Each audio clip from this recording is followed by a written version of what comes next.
میں ایک واقعہ آپ کو سناتا ہوں جو خود میرے ساتھ پیش آیا. میرے پاس کئی سال پہلے کی بات ہے، جرمنی سے ایک صاحب کا میرے پاس خط آیا اور انہوں نے اپنا حال یہ لکھا کہ میں پاکستان میں تھا اور وہاں سے پھر میں روزگار کی تلاش میں جرمنی آ گیا. جرمنی جب آیا تھا تو اس وقت دین کا کوئی احساس میرے دل میں نہیں تھا، دین کی کوئی فکر میرے دل میں نہیں تھی. میں صرف دنیا کمانے کے لیے یہاں پر آ گیا تھا، تو نہ اپنے دین کی کچھ خبر تھی، نہ معلومات تھی، نہ اس پر عمل تھا. لیکن یہاں پر رہتے رہتے میں نے ایک کرسچن لڑکی سے میرے تعلقات ہو گئے اور پھر میں نے اسے شادی کر لی. شادی کے بعد بھی کوئی دین کی طرف رغبت پیدا نہیں ہوئی، کوئی احساس پیدا نہیں ہوا. لیکن جب اولاد ہو گئی اور اولاد ذرا نشو و نما پانے لگی، ذرا سی وہ سمجھدار ہونے لگی، تو اس وقت میں نے دیکھا کہ میری کرسچن بیوی وہ اولاد کو کرسچینٹی پڑھا رہی ہے اور کرسچینٹی کی تعلیم دے رہی ہے. تو اس وقت میرے دل کا اندر کا سویا ہوا مسلمان جاگا کہ یہ میری اولاد ہے اور یہ کرسچن بننے جا رہی ہے، میری بیوی اس کو کرسچینٹی پڑھا رہی ہے. تو میں نے اپنی بیوی سے کہا کہ تم اس کو یہ کرسچینٹی مت پڑھاؤ. بیوی نے کہا میں کیوں نہ پڑھاؤں، یہ میری بھی اولاد ہے اور میں اس کو حق سمجھتی ہوں، تو اپنی اولاد کو بھی ویسے ہی بنانا چاہتی ہوں. میں نے کہا نہیں، کرسچینٹی حق نہیں ہے، اسلام برحق ہے. تو اس نے کہا مجھے ثابت کرو کہ کیوں برحق ہے اسلام اور کرسچینٹی میں کیا خرابی ہے. تو میرے پاس علم تو تھا نہیں، مجھے اپنے دین کا بھی پتہ نہیں تھا، کرسچینٹی کا بھی پتہ نہیں تھا. لہذا جب وہ بات کرتی تو میں اس کا جواب دینے کے لیے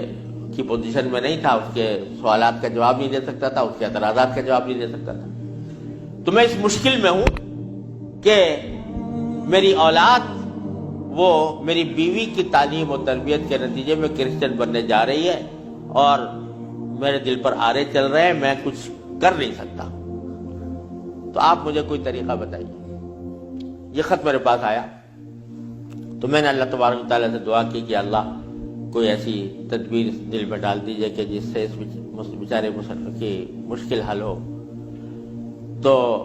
میں نے اس کو لکھا کہ ایک تو میری کتاب ہے واٹ از کرسچینٹی کے نام سے، جس میں کرسچینٹی کے بارے میں تفصیل ہے. تو وہ کتاب میں نے بھیجی اور ساتھ میں اس سے کہا کہ آپ اپنی بیوی سے بحث کرنا بند کر دیں، کیونکہ بحث کرنے سے کچھ فائدہ نہیں ہوگا. آپ کو خود معلومات نہیں ہے اور بحث کرنے سے ویسے بھی فائدہ نہیں ہوتا. جب بحث مباحثہ شروع ہوتا ہے تو ہر ایک آدمی چاہتا ہے دوسرے کو زیر کر دے، اس سے کوئی خاص فائدہ نہیں ہوتا. تو آپ بحث کرنا تو بند کر دیں، البتہ ان کو دو باتوں پر آمادہ کر لیں. ایک بات تو یہ کہ اس سے یہ کہیں کہ بھئی خدا کو تم بھی مانتی ہو اور میں بھی مانتا ہوں، اور یہ بھی مانتی ہو کہ خدا سے دعا کی جاتی ہے. تو آؤ ہم دونوں بیٹھ کر یہ دعا کریں، اکٹھے بیٹھ کر یہ دعا کریں کہ یا اللہ اگر اسلام برحق ہے تو ہمارا سینہ اسلام کے لیے کھول دیجئے، اس پر عمل کی توفیق عطا فرمائیے. اور اگر کرسچینٹی برحق ہے تو پھر کرسچینٹی کے اوپر ہمارا دل کو مطمئن کر دیجئے. دونوں مل کے یہ دعا کیا کریں. ایک تو اس بات پر اس کو آمادہ کریں، دوسرے اس بات پر آمادہ کریں میں کتاب بھیج رہا ہوں کہ وہ کتاب کا مطالعہ کر لیں. میں نے یہ لکھ تو دیا، اللہ تعالیٰ سے دعا بھی کی کہ اللہ میں نے لکھ تو دیا ہے، اس کو مؤثر و مفید بنا دیجئے. کچھ عرصے کے بعد اس ساتھی کا خط آیا. اس نے لکھا کہ الحمدللہ میری بیوی نے آپ کی دونوں باتیں تو مان لی ہیں اور کہا کہ یہ دعا بھی کروں گی اور یہ کتاب بھی پڑھوں گی، لیکن ابھی کوئی فرق نہیں آیا، معاملہ کیوں کا توں ہے. تو میں نے پھر ان کو خط لکھا کہ آپ گھبرائیں نہیں اور اس عمل کو جاری رکھیں، دعا کرتے رہیں، تو گھبرائیں نہیں. اس کے کچھ عرصے کے بعد ان کا خط آیا میرے پاس. اس میں انہوں نے لکھا کہ عجیب و غریب واقعہ ہو گیا وہ یہ کہ میری بیوی وہ کسی جگہ کوئی ڈگری کورس کر رہی تھی، اس سلسلے میں یونیورسٹی گئی، اور یونیورسٹی سے واپس آتے ہوئے ہم دونوں واپس آ رہے تھے، وہ گاڑی ڈرائیو کر رہی تھی، میں اس کے برابر میں بیٹھا ہوا تھا، تو اچانک اس نے گاڑی ایک جگہ روک کر اور اس نے اپنا سر اسٹیئرنگ کے اوپر جھکا لیا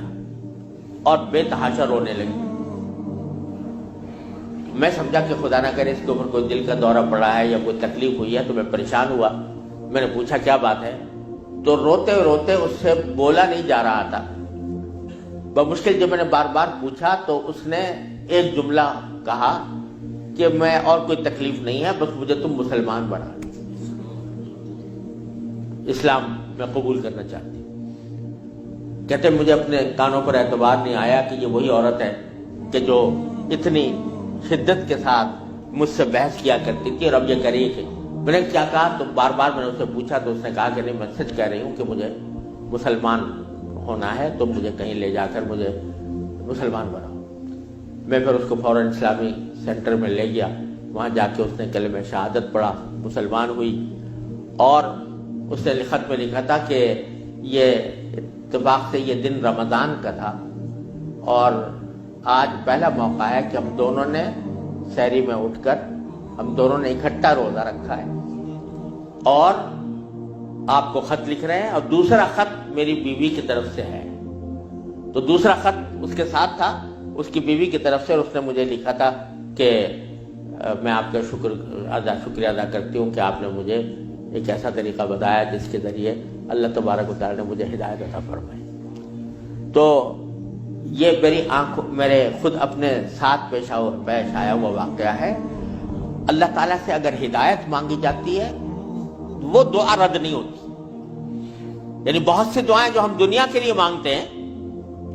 کہ یا اللہ ہمارا روزگار لگ جائے، ہماری دولت میں اضافہ ہو جائے،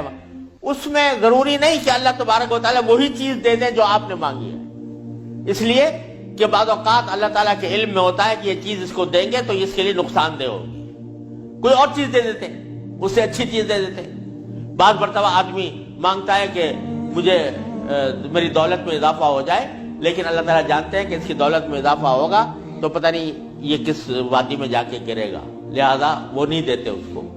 لیکن دعا کا ثواب اس کو دے دیتے ہیں۔ اسی طریقے سے بعض اوقات دنیا کے